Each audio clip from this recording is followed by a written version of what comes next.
ಇಲ್ಲಿನ ತಾಲೂಕು ಕಚೇರಿಗೆ RDX bomb ಸ್ಫೋಟಿಸುವುದಾಗಿ email ಮೂಲಕ ಸಂದೇಶ ರವಾನೆಯಾಗಿದ್ದು, ಸರಗೂರು ಪೊಲೀಸರು ಹಾಗೂ ಬಾಂಬ್ ನಿಷ್ಕ್ರಿಯ ದಳ ಸ್ಥಳಕ್ಕೆ ಭೇಟಿ ನೀಡಿ ಪರಿಶೀಲನೆ ನಡೆಸಿದ್ದಾರೆ. ತಾಲೂಕು ಕಚೇರಿಯ ಅಧಿಕೃತ ಇಮೇಲ್ಗೆ ಮಧ್ಯಾಹ್ನ 1 ಗಂಟೆಗೆ ಬಾಂಬ್ ಸ್ಫೋಟಿಸುವುದಾಗಿ ಸಂದೇಶ ರವಾನೆಯಾಗಿದೆ. ಸಂದೇಶ ಬಂದ ಕೂಡಲೇ ಕಚೇರಿಯ ಅಧಿಕಾರಿಗಳು ಪೊಲೀಸರಿಗೆ ತಿಳಿಸಿದ್ದಾರೆ.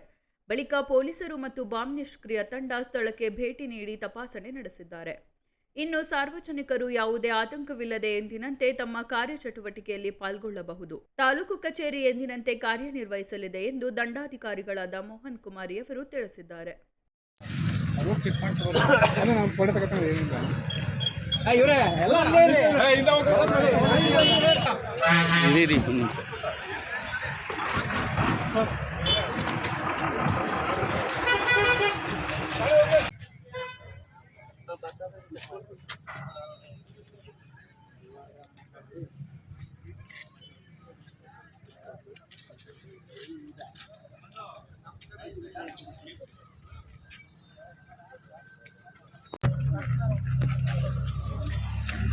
ಏನೂ ಆಗಿಲ್ಲ.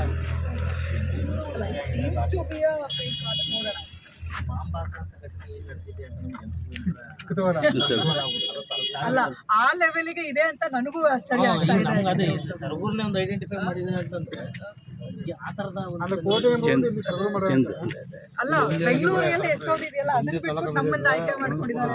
ಒಂದು ಹಣಕಾಸು ಇದಾಗಿದ್ನು ಇದಾಗಿದ್ರೆ ಅದು ಇದು ಮಾಡ್ಬೋದು. ಅಥವಾ ಜನಸಂದಾಣಿ ಬೇರೆ ರೀತಿ ಯಾವ್ದಾರು ಇದಾಯ್ತದೆ ಅಂತ ಆ ಥರ ಮಾಡ್ಬೋದು. ಇಲ್ಲ, ಆಕ್ಚುಲಿ ಏನಾಗಿರ್ಬೋದು ಅಂತಂದ್ರೆ, ಲೈಕ್ ಈ ಐಡಿ ಆಕ್ಚುಲಿ ಆಫೀಸ್ದು ಐಡಿ ಇರುತ್ತಲ್ಲ, ಅದು ಮೇಲ್ ಐಡಿಗಳು ಈಸಿಯಾಗಿ ಸಿಗ್ತಾ ಇರುತ್ತಲ್ಲ, ಅಂತವ್ರಿಗೆ ಅಂದ್ರೆ ನಮ್ದು ಪಬ್ಲಿಕ್ ಅಲ್ಲಿ ಜಾಸ್ತಿ ಇದಾಗಿದ್ದಾಗ